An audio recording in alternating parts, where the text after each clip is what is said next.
Hello everyone, कैसे हो सब लोग। उम्मीद है कि सब बहुत अच्छे से होंगे। इस वीडियो में हम डिस्कशन करने वाले हैं क्वेश्चन नंबर 8 के सेकंड पार्ट के सॉल्यूशन के बारे में।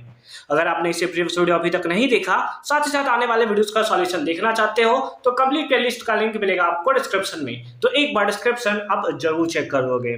फिलहाल 8 के सेकंड पार्ट में हमें क्या दिया हुआ है, एबीसीडी जस्ट साइक्लिक क्वाड्रिलेटरल है ना। एबीसीडी क्या है, एक साइक्लिक क्वाड्रिलेटरल है। साइक्लिक क्वाड्रिलेटरल का मतलब होता है अगर सर्कल के अंदर कोई एक क्वाड्रिलेटरल बना हुआ है तो उसको हम लोग सिंपल फॉर्म में साइक्लिक क्वाड्रिलेटरल बोलते हैं। ठीक है, अच्छी बात है। इन विच BC इक्वल्स टू CD, ये तो आपको दिख रहा है, यहां पर हमने ऐसे बना भी रखा है। BC इक्वल्स टू क्या है, CD है, आपको फिगर में भी देखने को मिल रहा होगा। ठीक है, and EF is a tangent. हाँ, EF आपका क्या है, टेंजेंट है जो सर्कल को टच करके जाता है। ठीक है, एट A। ठीक है, अच्छी बात है। एंगल CBD, एंगल CBD ये एंगल 43 डिग्री दिया हुआ है, और ADB ये हमें एंगल दिया है 62 डिग्री। तो इस बेसिस पे हमें तीन चीज फाइंड आउट करना है, ADC, उसके साथ साथ ABD और उसके साथ साथ FAD। तो सबसे पहले हम लोग सॉल्व करेंगे A वाले पार्ट को और देखेंगे उसका वैल्यू क्या है। ठीक है, हमें किसका निकालना है, ADC, इसका वैल्यू हमें फाइंड आउट करना है। ठीक है, किसका निकालना है, तो ADC। ऐसे लिखते चलते हो तो ज्यादा अच्छे से समझ में आता है।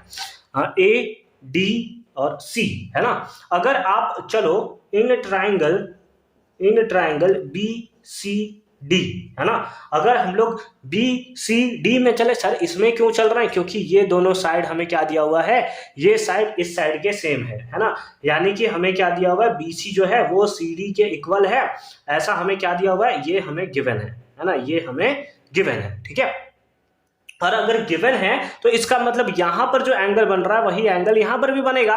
भाई देखो, जैसे ऐसे ट्राइंगल है, ये ट्राइंगल है, अगर इसका ये साइड इस साइड के इक्वल है, इसका मतलब यहां पर बनने वाला एंगल इस बनने वाले एंगल के क्या होता है, इक्वल होता है। यानी कि जो एंगल यहां होगा वही एंगल हमारे पास यहां पर भी देखने को मिलेगा। यानी कि आप बोल सकते हो कि therefore angle DBC, angle DBC ये इक्वल होगा किसके, CDB के, है ना।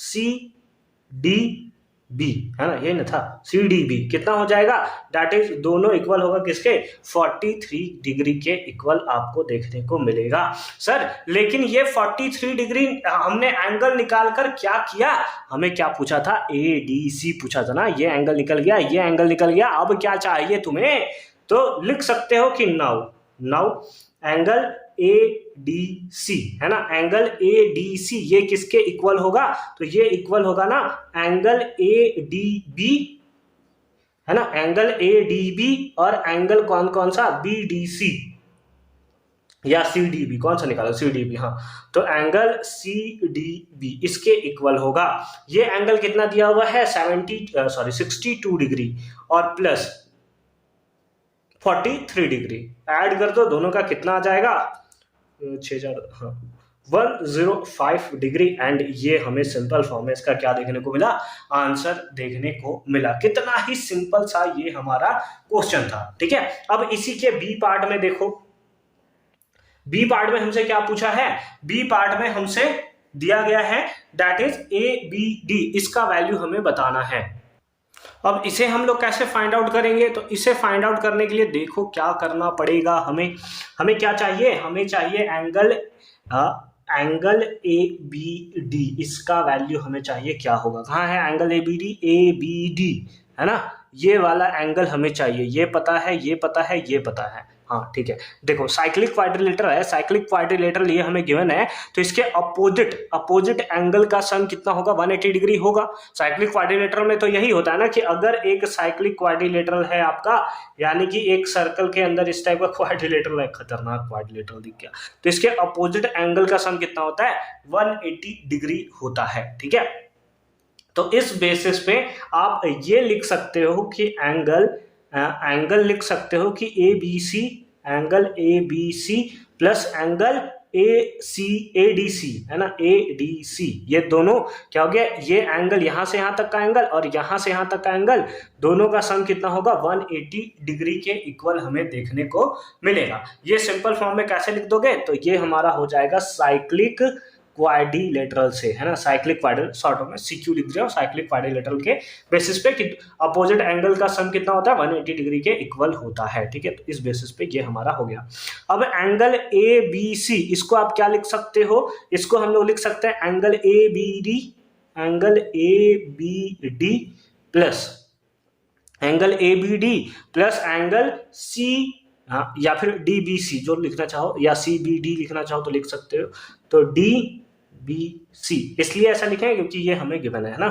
तो एंगल कितना हो गया, एंगल हो गया डी बी सी, ये एंगल प्लस ये angle plus A D C को आप क्या लिख सकते हो, ए डी सी, इसको आप लिख सकते हो ए डी बी, है ना, क्या angle A D B plus angle कौन सा सी डी बी, है ना, या बी डी सी, कौन सा लिखे हैं सी डी बी, तो लिख दो एंगल सी डी बी, ये सबका सम कितना होगा 180 डिग्री के इक्वल होगा।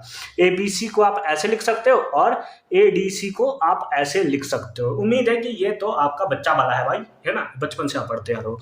अब सबका वैल्यू पुट कर दो, ए बी डी ये तो हमें चाहिए सर, ठीक है, A B D plus D B C, है ना, ढूंढो डी बी सी कितना है